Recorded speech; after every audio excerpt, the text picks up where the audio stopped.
नमस्कार, मैं हूं मंगलेश्वर और ट्राइबल टाइम्स में आपका स्वागत है। आज हम बात करेंगे उमरिया ज़िले की। उमरिया ज़िले में अभी कुछ समय पहले वहाँ पर तकरीबन 10 हाथियों की मौत हुई थी। बताया जा रहा था कि वहाँ पर जो आदिवासी समुदाय के लोग रहते हैं, वहाँ पर जो कोदो-कुटकी लगाई गई थी खेत में, उसको खाने से उनकी मौत हुई थी। ऐसा शासन प्रशासन भी कोदो से उनकी मृत्यु नहीं हुई। तो आखिर हाथियों की मौत हुई कैसे? ये सबसे बड़ा सवाल है कि 10 हाथियों की मौत होना कोई मामूली बात नहीं है। और उसके बाद फिर वहाँ पे जो प्रशासनिक अमला होता है वन विभाग का, वो कुल मिला के वहाँ पे जो आदिवासियों की जो कोदो-कुटकी की फसल होती है, उसको भी तहस-नहस कर देता है। तो आखिर ये मतलब तहस-नहस करने का कारण क्या था? आज हम इसी पे बात करेंगे। हमारे साथ में राधेश्याम काकोड़िया जी हैं, अभी वो उमरिया से लौटे हुए हैं और हम उनसे खुद ही जानना चाहेंगे कि राधेश्याम जी, पहले तो आपका बहुत-बहुत स्वागत है ट्राइबल टाइम्स में। ये जो उमरिया से जब लौटे आप वहाँ पर, अब उमरिया में भी थे आप वहाँ, तो हाथियों का मामला सामने आया होगा आपके पास जानकारी लगी, क्योंकि क्या है, कोदो कुटकी खाने से हाथियों की मौत हो सकती है। देखिए, सबसे पहले तो मैं ट्राइबल टाइम को सेवा जोहार करता हूँ और बहुत-बहुत बधाई और धन्यवाद देता हूँ। और इसके साथ-साथ में पूरे भारत देश के आदिवासी और एसटी, एससी, ओबीसी माइनॉरिटी समाज के जो समाज सेवी, उन सबको जो है बिरसा मुंडा की जयंती की हार्दिक शुभकामनाएँ। और इसके साथ-साथ में जो लगातार अन्याय अत्याचार के खिलाफ लड़ रहे हैं सभी क्रांतिकारियों को राधेश्याम काकुड़िया की तरफ से सेवा जोहार पहुँचे। साथियों, एक बहुत गंभीर विषय है जो टाइगर कंजर्वेशन के नाम से आदिवासियों के जो रहने वाली जगह है उनको उजाड़ा जा रहा है। एक डर, एक दहशत, जैसे अभी हमारे मंगेश भाई ने बोला कि हाथियों का जो कहर है, तो हाथियों का कहर नहीं है ये, तो जो विदेशी सैलानी जो आते हैं, कोई इंग्लैंड से आता भी, मैं बीच में था, मैंने पूरा जो है विस्थापन में जो तकरीबन 10 गांव जो विस्थापित हुए थे, 12 गांव बांधवगढ़ नेशनल पार्क से, उनका भी मैंने भ्रमण किया, सारी चीज़ की यथास्थिति सारी चीज़ें देखी। तो वहाँ मुझे जानकारी ये मिली कि विस्थापन में वो व्यक्ति मुआवजा लेता है जो उस गांव का था ही नहीं, जो बाहर से आके बस गया 1 साल, 2 साल, 5 साल, 10 साल पहले। तो ऐसे लोग जो है शासन प्रशासन से विस्थापन का जैसे नाम आता है तो खट से राशि लेके जो है विस्थापन कर देते हैं। और उनके चक्कर में जो उस क्षेत्र के, उस जमीन के जो मूल बासिंदे थे, जो सदियों से वहां पे रहते थे, उनको भी विस्थापन का दंश उनके कारण में झेलना पड़ता है। अब विस्थापन नीति जो है किसने बनाई, कैसे बनाई, तो इस पे सबसे पहले बिरसा मुंडा के पीछे जाना पड़ेगा आपको कि बिरसा मुंडा ने जल जंगल जमीन का जो एक आंदोलन किया था, दिक्कुओं के खिलाफ एक उलगुलान था। अच्छा, ये दिक्कुओं की बात आती है, दिक्कु क्या है? बार-बार ये ज़िक्र होता है इसका। देखिए, दिक्कू जो है, मैं मुझे भी इसके विषय में जानकारी नहीं थी। जब मैं झारखंड की धरती में गया, बिरसा मुंडा का जहाँ से उलगुलान हुआ था, डिब्रू करके एक जगह है, डिब्रूबाड़ा, तो वहाँ पे गया था। तो वहाँ पे जब पता चला मुझे कि दिक्कू, तो दिक्कू का मतलब होता है, चाहे वो एसटी का हो, चाहे एससी का हो, चाहे ओबीसी का हो, चाहे माइनॉरिटी का हो, चाहे सामान्य वर्ग हो। ऐसे व्यक्ति, ऐसे लोग जो आदिवासियों के जल, जंगल, जमीन और उनके संस्कृति संस्कार के साथ साथ में उनकी मातृशक्तियों के साथ में जो छेड़छाड़ करता है, उनको परेशान करता है, और अपना पढ़ा लिखा एजुकेटेड होने का एक दावा ठोकते हुए जो है उनको बहलाता फुसलाता है, ऐसे लोगों को दिक्कू बोला जाता है। और बिरसा मुंडा का जो उलगुलान था, खाली अंग्रेजों के खिलाफ नहीं था, जो उनकी जमीनों में कब्जा कर रहे थे, जो उनके मातृशक्ति पितृशक्ति के ऊपर में लगातार अन्याय अत्याचार कर रहे थे, चाहे वो सामंतवादी हों, जमींदार हों, या साथ में अंग्रेज हों, उन सबके खिलाफ जो एक उलगुलान था, उसे बोलते हैं दिक्कुओं का उलगुलान।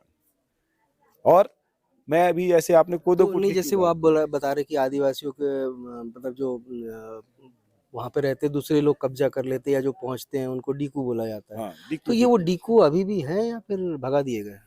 दिक्कू तो वर्तमान में इतने ज्यादा बढ़ गए हैं जिसकी कोई मैं गिनती नहीं लगा सकता। जैसे मैं मध्य प्रदेश की बात करूँ तो मध्य प्रदेश के मुख्यमंत्री जो हैं, ये सबसे बड़े दिक्कू हैं, क्योंकि अभी आदिवासियों के जल जंगल जमीन में जो है अभी 29 परियोजना लेके आ रहे हैं। बांधवगढ़ से 132 गांव विस्थापित करने की बात कर रहे हैं। कटनी और उमरिया के बीच से 114 गांव विस्थापित करने की बात कर रहे हैं। तो ये तो सबसे बड़े दिक्कू हैं। तो ये डीकू एक डाकू और उससे मिलता-जुलता शब्द नहीं लगता आपको? बिल्कुल वही डिक्कू डाकू ये मुंडारी शब्द है। जैसे उसमें मुंडारी बोला था, आवा आबुआ देशम आबुआ राज, मतलब हमारा देश हमारा राज होना चाहिए। तो जल जंगल जमीन को बचाने वाला कौन? आदिवासी। जंगल में साफ सुथरा रखने वाला, जानवरों के साथ में रहने हिलने मिलने वाला कौन? आदिवासी। क्यों? हमारी टोटम व्यवस्था क्या है? एक जीव, एक वनस्पति और एक पक्षी। तो जब हम ये तीनों संतुलित रहेंगे तब तो पर्यावरण संतुलित रहेगा। तो हम इस चीज को मानने वाले लोग हैं, लेकिन हमको जो है, जैसे अभी आपने बताया कि 10 हाथी जो मारे गए, तो मैं उस पर चर्चा कर रहा था। मेन बिंदु में आ जाता हूँ कि जैसे मैंने अभी अंग्रेजों के मैं गया था, तो बहुत सारे इंग्लैंड से पूरा क्रू आया था, कहाँ? बांधवगढ़ नेशनल पार्क घूमने के लिए। तो ऐसे लोग जब विदेश से आते हैं, तो तब मुझे पता चला टाइगर कंजर्वेशन के नाम से अरबों खरबों रुपए जो है वन विभाग को आता है, और वन विभाग के माध्यम से मध्य प्रदेश के मुख्यमंत्री को आता है, सीधा सीधा बात। और मध्य प्रदेश के मुख्यमंत्री उस पर 30% कमीशन लेते हैं, और वन विभाग मंत्री जो उस पर 30% कमीशन लेता है। तो ये कमीशन खोरी जो है, ये दिकू लोग हैं। कमीशन खोरी जो है ना, ये दिकू लोग कर रहे हैं। और ये दे क्यों रहे हैं? क्योंकि आज देख लीजिए, आप अमेरिका की बात कर लीजिए, अमेरिका में फॉरेस्ट नहीं है, है ना? है ना? अमेज़न से इतना बड़ा वो है, लेकिन इंडस्ट्रियल एरिया ज्यादा है अमेरिका में। रशिया में, वहां पे भी इंडस्ट्रियल एरिया ज्यादा है। अमेजन का जो फॉरेस्ट है वो तो अलग है, वहां पे कोई रहता नहीं है, गहरा रहता है, जानवर है। वहां पे खाली जानवर है, वहां पे कोई नहीं रहता। लेकिन यहाँ तो लोग रहते हैं। और भारत के जैसे इन्वायरमेंट, भारत के जैसे जो क्लाइमेट है, वो दुनिया में कहीं नहीं है। चारों क्लाइमेट भारत में मिलेंगे। अभी ठंड चल रही है ना, फिर इसके बाद में गर्मी आ जाएगी, फिर इसमें बरसात आ जाएगी, फिर पतझड़ आ जाएगा। तो 4 मौसम है। तो 4 मौसम में हम 3 मेजर मानते हैं, ठंडी, गर्मी और बरसात। बाकी किसी भी देश में ऐसे नॉर्मली जो है कोई वो नहीं है। कभी भी वहां बाढ़ हो जाती, कभी बारिश हो जाती, कभी कुछ। अभी मैंने देखा कि बरसात के समय में चाइना पूरा वाटर फ्लड में बदल गया। तुम्हारा अभी मैं और देख रहा था, जापान पूरा वाटर फ्लड में बदल जाता है, सऊदी अरब पूरा वाटर फ्लड में बदल गया, कुवैत पूरा वाटर फ्लड में बदल गया। तो सऊदी अरब में क्या पैसे है? वो जमीन है, जंगल है? नहीं है, तेल ही तेल है। कुवैत में क्या है? तेल ही तेल है। तेल और रेत के अलावा क्या है? आप दक्षिण अफ्रीका चले जाओ, वहां पे भी क्या है? अनाज वनाज कुछ नहीं है। तो ऐसे लोग जो इंडस्ट्रियल एरियाज में रहते हैं, लेकिन जो क्या बोलते, पर्यावरण संरक्षण जो अधिनियम बना है इंटरनेशनल में, तो वो उनको प्रेशर देता है कि आप इसके लिए क्या करेंगे। तो उनका क्या कहना है कि साहब, हम जो है भारत को हम अपना क्या दे रहे हैं? CSR दे रहे हैं। तो भारत का CSR देने से यहाँ का जो एटमॉस्फेयर है अच्छा रहेगा, तो वातावरण क्या रहेगा? संतुलित रहेगा। जिसको 195 देशों ने क्या बनाया था? World indigenous people of the day. तो 195 लोग जो है उनके प्रेशर डालते हैं कि भाई पर्यावरण संतुलन रहना चाहिए, पर्यावरण संतुलन है। उस पर्यावरण संतुलन के चक्कर में भारत देश में जितने भी टाइगर कंजर्वेशन, वहां पे अरबों रुपए आता है। और उस अरबों रुपए में ये दिक्कू लोग बैठ के जो है दिक दिक करते हुए पूरा उनके हक अधिकार का पैसा खाते हुए, और उनको, जैसे आज 10 तो हाथी मरे हैं। अरे कोदो कुटकी की बात करते हैं, कोदो कुटकी खा के तो पूरा जीवन बीत गया है। और कोदो कुटकी सबसे पुराना अनाज है। जंगलों में सबसे पहले क्या मिलता था? कोदो कुटकी मिलता था ना। आज इतने पुराने अनाज को बोलते हो कि हाथी खा के मर गए। यार, इंसान नहीं मर रहा है, हाथी कैसे मर जाएगा जो सदियों से उस पे जगह। अब आदिवासियों के सामने समस्या सबसे बड़ी ये आ गई कि उनका जो कोदो कुटकी है, इतने क्विंटल वहाँ पे उन्होंने पैदा किया। सरकार बोली थी कि महंगे दामों में खरीद के इसको बाहर बेचेंगे, इनको लाभ मिलेगा, लेकिन अब उनको कौड़ियों के दाम में बेचने को मतलब वो मजबूर है। अब वो व्यापारी भी मतलब उनसे मतलब मतलब वो कर रहे हैं कि जो रेट चाहिए उनको वो रेट नहीं दे रहे हैं, कि बोले भाई ये हम नहीं ले सकते हैं। तो ये कहीं ना कहीं आदिवासी समाज जो जंगलों में रहता है, और वो कोदो कुटकी जैसे भी सरकार ने बोला था कि मिलेट्स की बात करी थी कि भाई मिलेट्स का जो है उसको लोगों तक लाना चाहिए, और ये इसकी ब्रांडिंग भी करी उन्होंने। लेकिन अब ये ऐसे में क्या ब्रांडिंग हो पाएगी? देखिए, ब्रांडिंग तो मैं नहीं जानता, है ना, क्योंकि शुद्ध मैं आदिवासी हूँ, ठेठ देहाती हूँ। मैं तो यही जाना तू भैया, जो मेरी खेती में आही, है ना, मुझे बड़ी बड़ी लाभ के बात बताही, और पीछे में जाके वही गच्चा दे के निकल जाही। जैसे अंग्रेजों ने किया। अंग्रेजों ने क्या किया? नील की खेती करो, नील की खेती करो, पूरी खेती को बंजर कर दिया। आज नील से मिला क्या? तो वही तो नरेंद्र मोदी सरकार कर रही है। क्या बोल रही है? क्लस्टर बनाओ, क्लस्टर बनाओ, क्लस्टर। आज कितना क्लस्टर उसका सक्सेस है? चूतिया बनाने के अलावा कोई काम नहीं करते नरेंद्र मोदी जी, भारत देश के प्रधानमंत्री। तो क्या हो गया? आदिवासियों के, किसानों के भावनाओं से खेल। किसानों ने क्या मांगा? MSP दे दो ना, जो भी वो उगा रहा हो MSP दे दो। तो एमएसपी तक नहीं दे रहा है। अरे इस देश का किसान पूरे दुनिया को चलाने वाला, इस भारत देश में 75% लोग किसान हैं, उन किसानों के हक अधिकार को मारने की बात करते हैं।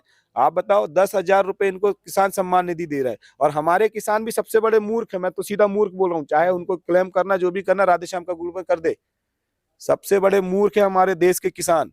10,000 रुपए में आपको कुछ भी नहीं मिल रहा है, 10,000 रुपए आपको जो दे रहा है उससे ज्यादा आपसे ले रहा है।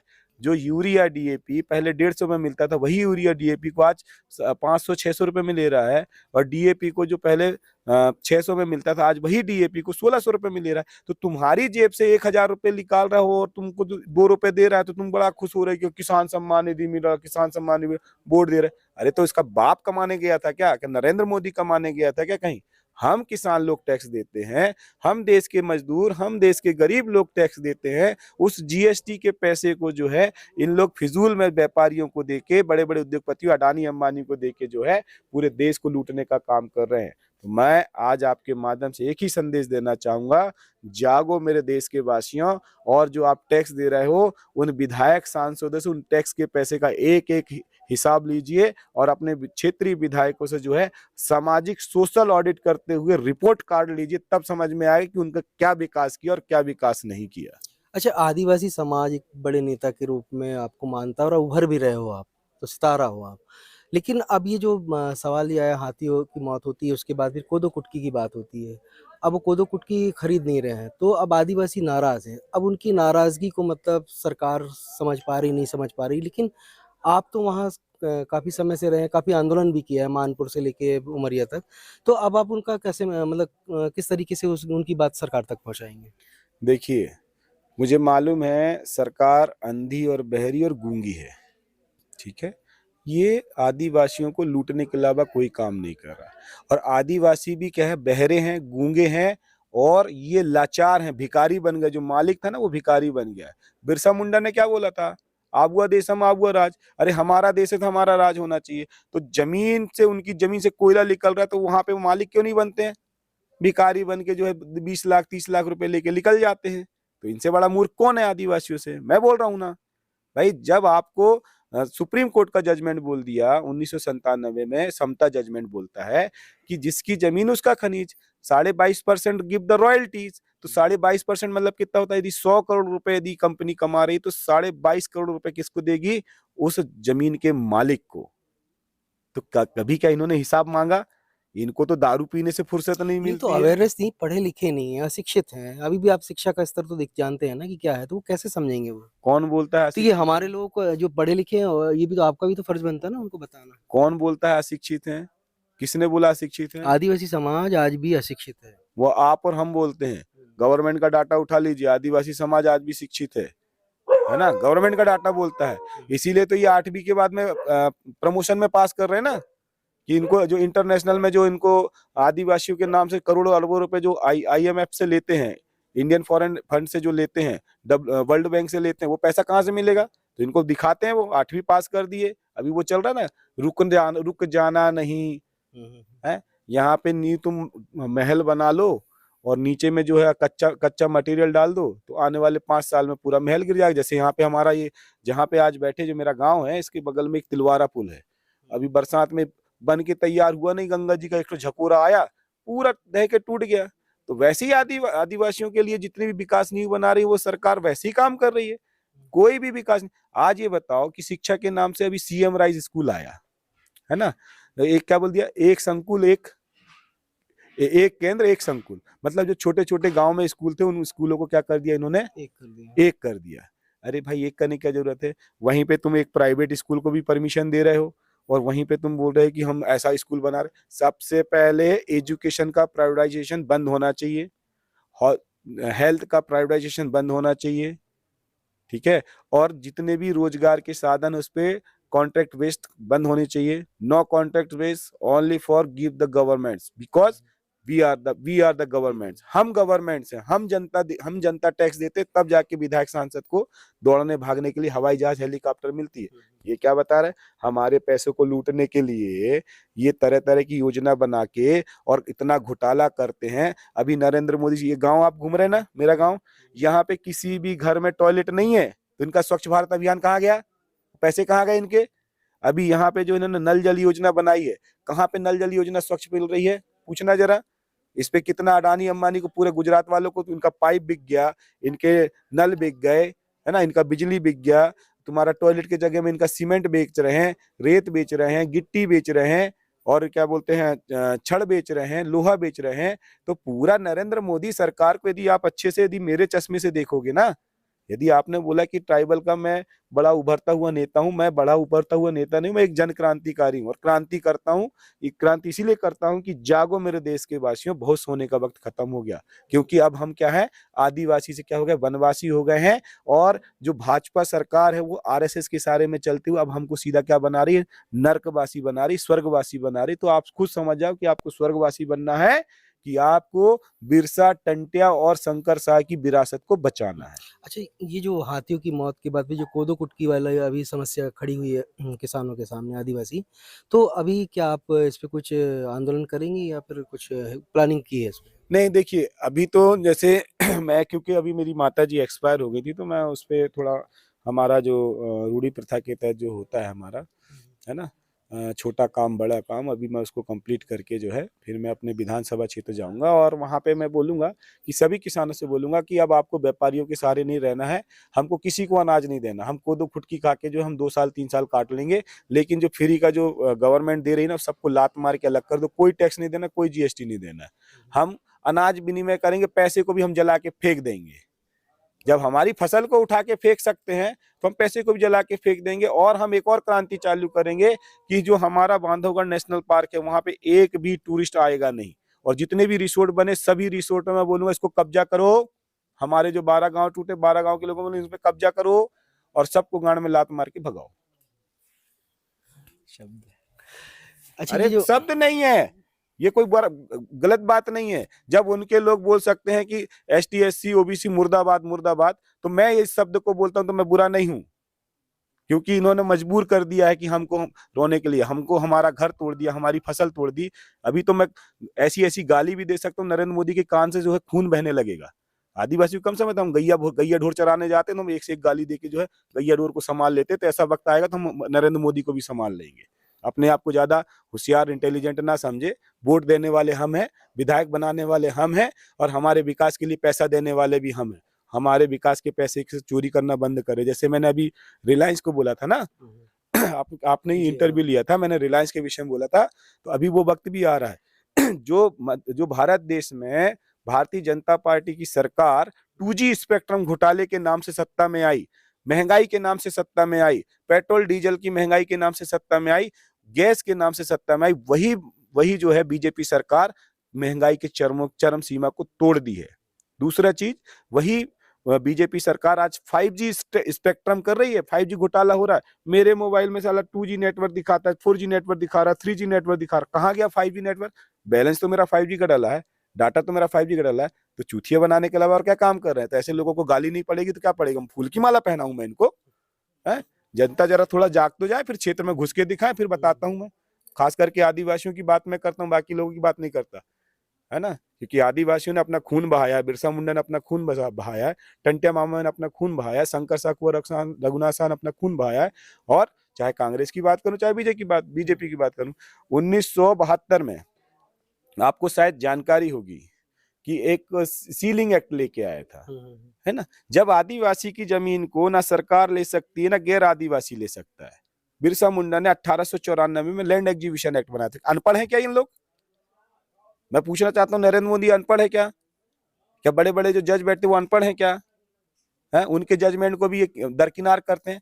भाई, भारतीय संविधान में मूल अधिकार में जो 13 देता है वो ट्राइबल के संरक्षण के लिए सुप्रीम कोर्ट को आदेश देता है, क्योंकि वो ज्यादा पढ़े लिखे नहीं है, नॉलेजेबल नहीं है। यदि उनके हक अधिकार पे यदि कोई कानून बनता है तो आप हस्तक्षेप करेंगे। कभी किया सुप्रीम कोर्ट ने हस्तक्षेप? अभी मैंने देखा सुप्रीम कोर्ट का एक जजमेंट आया कि आदिवासियों को क्रीमी लेयर करो। बताओ भला। और हमारे देश के राष्ट्रपति और राज्यपाल चुपचाप सो रहे हैं, हैं? नहीं सो रहे हैं। नहीं वही तो बोल रहे हैं ना कि भाई हमने आदिवासी राष्ट्रपति बना दिया, सब कुछ दे दिया, अब क्या चाहिए आपको? आदिवासी राष्ट्रपति बना दिए, मैंने बोला ना शरीर आपका है, दिमाग तो उसका चल रहा है ना, क्या बोलते हैं, अडानी अंबानी का दिमाग चल रहा है। शरीर किसका? नरेंद्र मोदी का है। शरीर किसका है? हमारी राष्ट्रपति मुर्मू जी का है। शरीर किसका? अनसुईया उइके का है। लेकिन उसके अंदर में दिमाग किसका चल रहा है? आरएस मोहन भागवत का दिमाग चल रहा है। अब ये बताओ, अनसुईया उइके जी की बात करता हूँ, माननीय सम्माननीय हमारी छिंदवाड़ा की है ना, और उइके हैं, उइके मेरी माँ थी, तो उस हिसाब से जो है मेरी मामी लगेंगी। क्या लगेंगी? मेरी मामी लगेंगी कि कोई के बिडार में मेरी माँ उइके का मैं दूध पिया हूँ। है, मैं सीधे बोलता हूँ भाई, कोई तो हूँ, सीधा सीधा भाई, हमारा रिश्ता नाता ऐसा बनता है। जब वो छत्तीसगढ़ में थी, हसदेव बांगो कटा है, आपको मालूम है? वहीं के हाथी आए हैं कहाँ पे? बांधवगढ़ में। है, अब देखो इतिहास मत खुलाओ मेरे से, नहीं तो इन सब के लिए अच्छा नहीं होगा। हसदेव बांगो काट दिए, कब कटा? किसके राज में कटा? जब अनसुईया उइके जी वहां पे क्या थी? वो थी, राज्यपाल थी। आज वही अनसुईया उइके जी कहाँ चली गई? मणिपुर चली गई। मणिपुर में आदिवासी बच्ची के साथ, 20 साल की बच्ची के साथ में बलात्कार हो जाता है और उसको जिंदा जला दिया जाता है। क्या कर रही है राज्यपाल? पूछिए ना, आप इनसे पूछिए, राष्ट्रपति जी क्या कर रही है ना आदिवासी की? क्या कभी एक भी इन्होंने अध्यादेश ऐसा लाया? क्या इन्होंने एक भी कोई ऐसा कोई ऑर्डर पास किया? ये झुंझुना है भाई साहब। राज्यपाल राष्ट्रपति झुंझुना है। इसको कौन चला रहा है?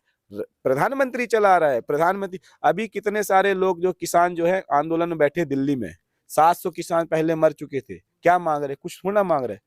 मैं बोलता हूं यदि पूरे देश के किसान को मैं आह्वान करता हूं कि 5 साल के लिए अनाज बेचना बिल्कुल बंद कर दो। जो शहर में रहे ना, नरेंद्र मोदी को 2 बूंद का खाने का पता चल जाएगा यदि किसान, जैसे कोरोना में हुआ था, अनाज के लिए मर नहीं गए थे।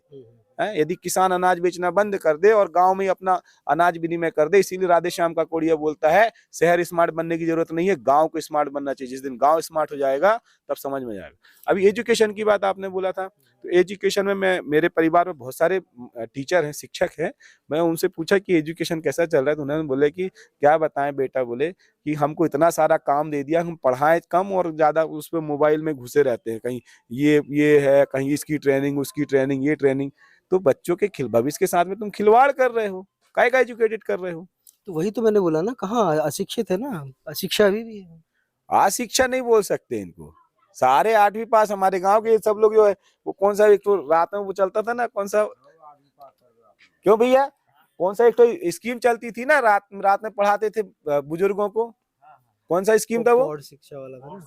प्रौढ़ शिक्षा, है ना। तो ये सब हमारे प्रौढ़ शिक्षित बैठे हैं भाई। गवर्नमेंट के डाटा में 95% लोग जो है शिक्षित हैं।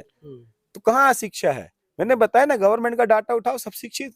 लेकिन वास्तव में यदि आप जाएंगे तो इनको अपने भारतीय संविधान के मूल अधिकार नहीं मालूम, इनको खुद के राइट्स नहीं मालूम है।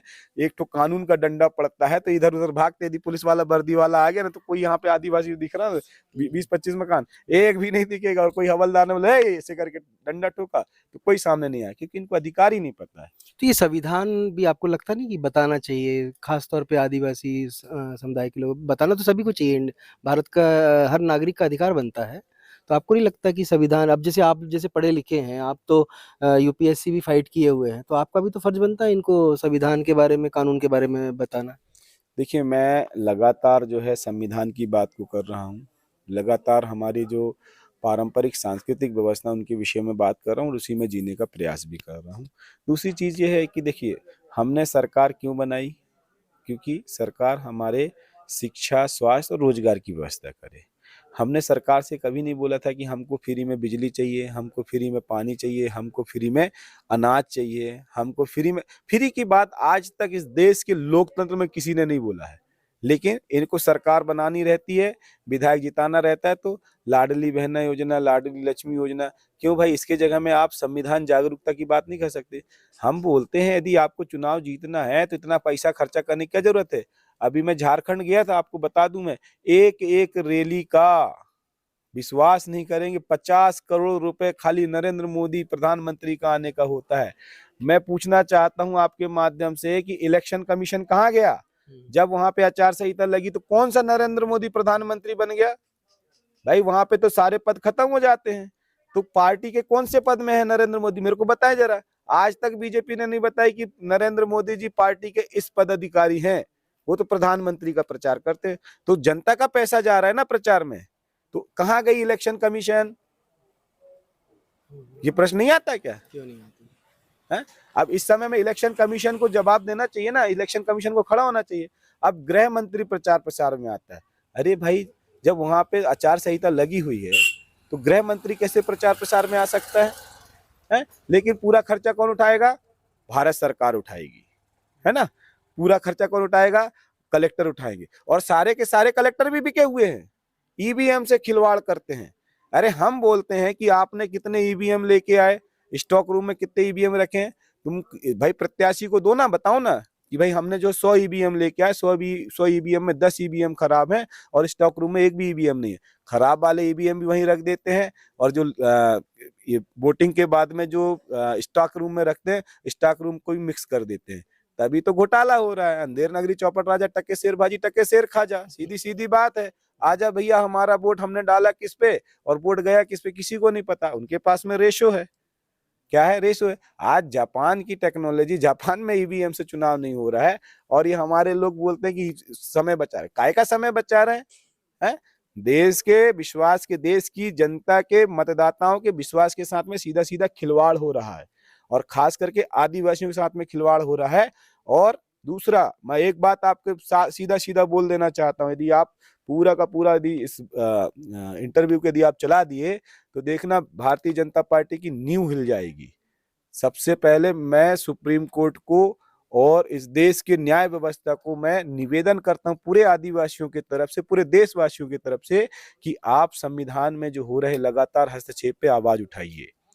अब हिंदुस्तान राष्ट्र की बात करते हैं। जब भारतीय संविधान में भाग 1 में बोला है भारत अर्थात इंडिया, तो आप हिंदुस्तान बोल के भारत की अक्षुण्णता को, भारत की एकता को, भारत की बंधुत्वता को आप क्या कर रहे हैं?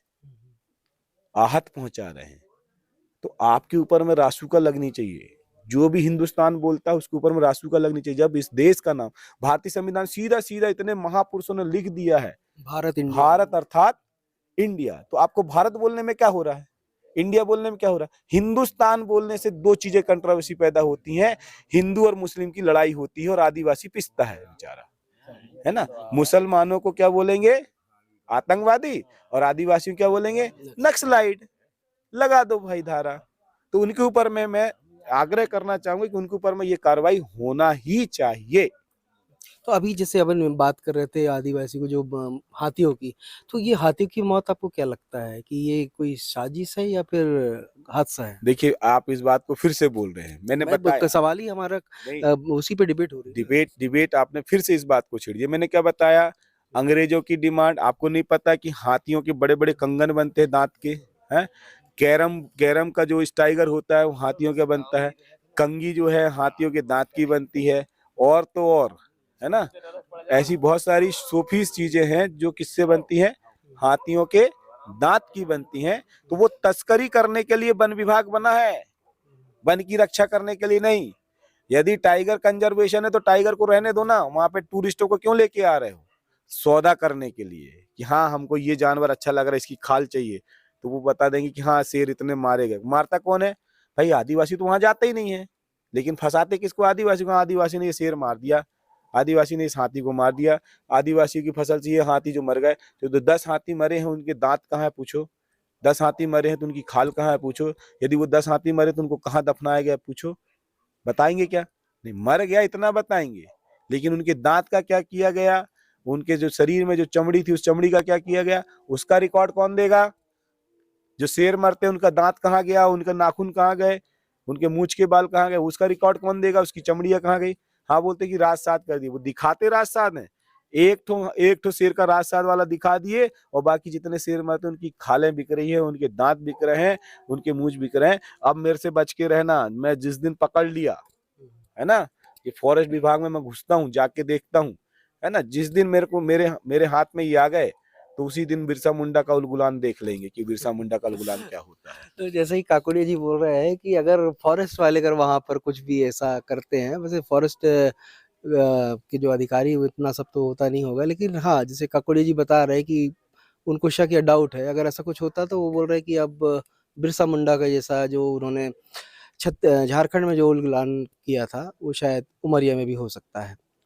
ट्रैवल टाइम्स के लिए सिवनी से मंगलेश्वर।